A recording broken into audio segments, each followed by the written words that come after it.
जिसको मैं अपना शरीफ बाप समझती थी। मुझे नहीं पता था कि वो एक हवस का पुजारी निकलेगा। मेरे तो उस वक्त होश ही उड़ गए जब मेरे पिता ने मेरे सामने एक ऐसी शर्त रखी। हेलो दोस्तों, मेरा नाम रितिका है। मैं 21 साल की हो चुकी हूँ। मेरा रंग गोरा है और मैं दिखने में काफी खूबसूरत हूँ। मैंने अपने शरीर को पूरा फिट रखा हुआ है। मेरी बॉडी एकदम मस्त है। हमारे घर में पिताजी और मेरी एक छोटी बहन है। आज से 2 साल पहले मेरी माँ की मृत्यु हो गई थी, तो मेरे पिताजी अपने आप को बहुत ही अकेला फील करने लगे थे। पिताजी का अकेलापन मेरे से देखा नहीं जा रहा था, क्योंकि वह बहुत ही उदास रहने लगे थे। लेकिन वह मुझे बहुत ही प्यार करते थे। मैं पिताजी को खुश रखने के लिए हर कोशिश कर रही थी। कुछ समय बीता तो धीरे धीरे पिताजी के स्वभाव में थोड़ा बदलाव आना शुरू हुआ। अब पिताजी मेरे साथ एक दोस्त के जैसे रहने लगे थे। हम एक दूसरे से हर बात शेयर करने लगे थे। लेकिन पता नहीं क्यों पिताजी मुझे अजीब सी नजरों से देखते थे। एक दिन पता नहीं पिताजी के दिमाग में क्या चल रहा था, वह मुझे बोले, रितिका, क्या तुम्हारा कोई बॉयफ्रेंड है? मैं एकदम से घबरा गई कि पिताजी कैसी बातें कर रहे हैं, लेकिन मैंने पिताजी को ना में जवाब दिया कि मेरा कोई भी बॉयफ्रेंड नहीं है। वह मुझे बोल रहे थे, रितिका, तुम मुझे बहुत खूबसूरत लगती हो, जैसे तुम्हारी माँ दिखती थी। अब मुझे तेरे साथ अपनेपन वाला एहसास होता है, जैसे तुम्हारी माँ के साथ होता था। मेरे पिताजी की यह सब बातें सुनकर मेरे तो होश ही उड़ गए थे। इतने में वहां पर मेरी छोटी बहन आ गई और पिताजी को किसी काम से मार्केट लेकर चली गई। मैं तो पिताजी की उस बात से हैरान थी। अब धीरे धीरे मैं पिताजी की नजरों को पढ़ने लगी थी। यही सब सोचते सोचते कब मेरी आंख लग गई, मुझे पता भी नहीं चला। फिर जब मैं उठी तो मैंने देखा काफी अंधेरा हो चुका था और घर में कोई भी नहीं था। शायद पिताजी और मेरी छोटी बहन अभी तक मार्केट से वापस नहीं आए थे। फिर मैं बाथरूम में जाकर नहाने लगी। तभी पिताजी और मेरी बहन मार्केट से आ गए, तो मैं उनके पास जाकर बातें करने लगे। फिर पिताजी बाहर किसी काम से चले गए और मैं भी घर का काम करने लग गई। मैं सारा दिन पिताजी के बारे में ही सोचे जा रही थी कि पिताजी ने मुझे ऐसे क्यों कहा है।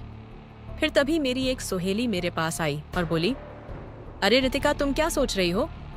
इस पर मैं बोली, नहीं कविता, मैं तो कुछ भी नहीं सोच रही हूँ। फिर मैंने उससे पूछा कि कविता यार, कोई ऑनलाइन पैसे कमाने के बारे में बताओ कि कैसे पैसा कमाया जाए, क्योंकि मैं चाहती थी कि मैं खुद पैसा कमाऊं। अब तो मेरी पढ़ाई भी कंप्लीट होने वाली थी। कविता मुझे गुस्से से देखी और बोली, अरे चल यार, हमारे लिए पैसे कमाना आम बात है। फिर हम दोनों अपने अपने घर की तरफ जाने लगी, क्योंकि हमारे कॉलेज की क्लास खत्म हो चुकी थी। मेरी सहेली अपने घर की तरफ जा रही थी और मैं अपने घर की तरफ जा रही थी। तभी मैंने रास्ते में अपने पिताजी को देखा। उनको देखकर मैं तो एकदम से चौंक गई। पिताजी अपने साथ किसी और औरत को लेकर घूम रहे थे और उनको शॉपिंग करवा रहे थे। बाद में मैंने उनको किसी होटल की तरफ जाते देखा। मुझे उन पर काफी ज्यादा गुस्सा आ रहा था कि पिताजी ऐसे करिए तो कैसे किसी पराई औरत को लेकर मार्केट में घूम रहे हैं और अपना सारा पैसा बर्बाद कर रहे हैं। फिर मैं उसी गुस्से में घर चली आई और पापा के आने का इंतजार करने लगी। मैंने अपनी छोटी बहन को ये कोई भी बात नहीं बताई कि उसके मन में हमारे पापा के प्रति कोई गलत बात ना आए। फिर शाम के समय जब पापा घर आए तो मैं उनके कमरे में गई और देखा तो वह टीवी देख रहे थे। मैंने उनको पूछा, पापा, आप मार्केट में किस औरत के साथ घूम रहे थे? आपका ऐसे घूमना सही नहीं है, क्योंकि अभी कुछ समय पहले तो हमारी माँ की मृत्यु हुई है। लोग क्या सोचेंगे? पिताजी ने कहा, नहीं रितिका, मैं तो घूमूं, मुझे किसी की परवाह नहीं है।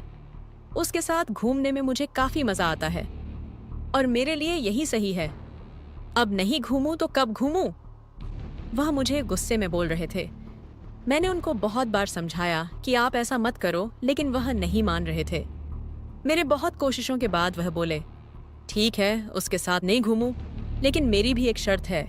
अगर तुम पूरा करोगी तो मैं उसके साथ रहना भी छोड़ दूंगा।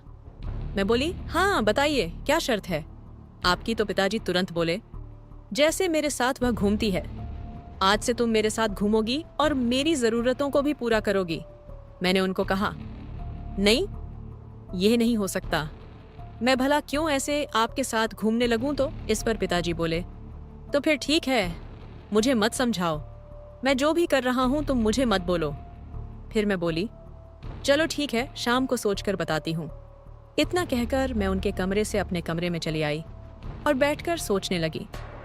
अब मुझे पूरी तरह से समझ आ चुका था कि मेरे पिताजी मुझसे क्या चाहते हैं। मेरे पिताजी की कही हुई बातों को सोच सोच कर मेरी टेंशन बहुत ही ज्यादा बढ़ गई थी। मैंने आज तक ये सब एक्सपेक्ट भी नहीं किया था कि मेरे पिताजी भी ऐसा कुछ करने की सोच सकते हैं। मुझे तो लगा था कि मेरे पिता बहुत ही शरीफ हैं और हमारी माँ की मृत्यु के बाद पिताजी अच्छे से हमारा ख्याल रखेंगे और हमारे बुरे वक्त में हमारा सहारा बनेंगे। लेकिन वह तो अभी से गलत काम करने लगे थे। ये सब बातें सुनने के बाद मुझे एहसास हो गया था कि मेरे पिताजी खुद के साथ साथ हमारी भी जिंदगी खराब करने वाले हैं। ये सारी बातें सोचकर मेरे दिल की धड़कन इतनी बढ़ चुकी थी कि अगर कोई सामने रहे तो उसे आसानी से सुनाई दे जाए। फिर मुझे कुछ दिन पहले की बात भी याद आ गई कि पिताजी मुझे कैसे देख रहे थे। मैं उनको पूरी तरह से समझ गई थी कि वह क्या करना चाहते हैं। मेरे पास तो बहुत बड़ी समस्या थी कि अब मैं क्या करूं। अगर मैं हाँ नहीं बोलूंगी तो वह उस औरत के चक्कर में बर्बाद हो जाएगा और हमारी जिंदगी भी खराब होगी। मैं पिताजी को यह भी नहीं बोल सकती थी कि वह मेरे साथ पति पत्नी के जैसे रहे, क्योंकि दुनिया की नजरों में वह मेरे पिता हैं। फिर मेरे दिमाग में अचानक ख्याल आया कि शायद ये बात घर में ही रहेगी। इससे मेरी छोटी बहन की जीभ भी बची रहेगी और मेरा पिता भी सुधर जाएगा। यही सब सोचते सोचते मैं सो गई। फिर जब मैं सुबह उठी तो पिताजी के कमरे में चली गई।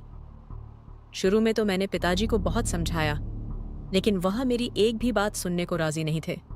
फिर मैंने उनसे कहा, ठीक है पापा, मुझे आपकी शर्त मंजूर है, लेकिन चलो पहले हम शॉपिंग करेंगे। फिर मैंने पिताजी को कहा कि यह बात बाहर किसी को पता नहीं लगनी चाहिए और आप भी किसी के साथ आज के बाद दिखाई मत देना। वह बोले, ठीक है रितिका, आज के बाद तुम जैसा कहोगी मैं वैसा ही करूँगा।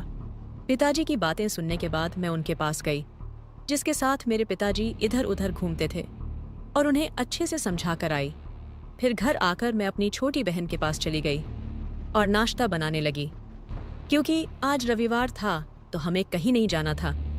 फिर मैं, मेरी छोटी बहन और पिताजी नाश्ता करने लगे और उसके बाद मैं और पिताजी शॉपिंग करने चले गए। मार्केट जाकर पिताजी ने मुझे कपड़े दिलवा दिए और अपने लिए भी कुछ कपड़े ले लिए। साथ ही मैंने अपनी छोटी बहन के लिए भी एक ड्रेस खरीद ली। फिर शॉपिंग करके हम एक रेस्टोरेंट में गए और वहां से खाना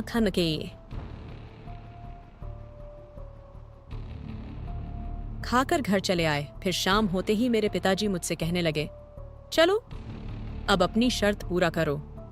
तो फिर मैं भी शर्त के मुताबिक अपना काम करने लगी और पिताजी के सारे कामों का ध्यान रखने लगी। उसी दिन के बाद से मैं पिताजी के साथ एकदम पति पत्नी की तरह रहने लगी। मैं पिताजी का एकदम पति की तरह ध्यान रखती थी और वह भी मेरा एकदम पत्नी की तरह ध्यान रखते थे। उसके बाद हमारी जिंदगी में जो होना था वह हो गया। अब मेरे पिताजी काफी खुश है और मैं भी हालातों के मुताबिक बदल गई हूँ और अपने आप को खुश रखने लगी हूँ। अब मेरे पिताजी बहुत ज्यादा सुधर गए हैं। वह किसी के साथ गुफो नीस की असमनिका घूमते भी नहीं हैं, सिर्फ अपने ऑफिस जाते हैं और घर आकर मेरे साथ एकदम पति पत्नी की तरह रहते हैं। इस तरह से हम लोग खुशी खुशी अपनी जिंदगी बिता रहे हैं। आप सभी लोग मुझे गलत मत समझना, मुझे तो मजबूरी में ही अपने पिता की सारी बातें माननी पड़ी थी, लेकिन इसमें मेरा कोई भी घाटा नहीं था, क्योंकि अगर मैं पिताजी का ध्यान नहीं रखूंगी तो फिर कौन रखेगा। लगभग 5 महीने बाद मेरी जॉब का ज्वाइनिंग लेटर भी आ गया और मैं वहां चली गई। अब हमारा परिवार भी अच्छे से चलने लगा है। हमारे घर में सभी लोग बहुत खुश हैं। अगर मैंने उस दिन अपने पिताजी को नहीं समझाया होता तो वह आज पता नहीं पिताजी कहाँ कहाँ अपने गलत संबंधों को अंजाम दे रहे होते और खुद के साथ साथ मेरी और मेरी छोटी बहन की जिंदगी खराब कर देते। इस तरह से मैं और मेरे पिताजी ने एकदम पति पत्नी की तरह रहकर हमारे घर को बचा लिया, और आगे तो आप समझ ही सकते हैं, वो तो आप सब जानते ही हो। तो मेरे प्यारे दोस्तों, अगर आप लोगों को मेरी ये वीडियो पसंद आई हो तो चैनल को सब्सक्राइब जरूर कर ले और बेल नोटिफिकेशन ऑन कर ले। एक प्यारा सा कमेंट करके बताएं कि आपको मेरी स्टोरी कैसी लगी। कल मिलेंगे एक और वीडियो के साथ। धन्यवाद। आए।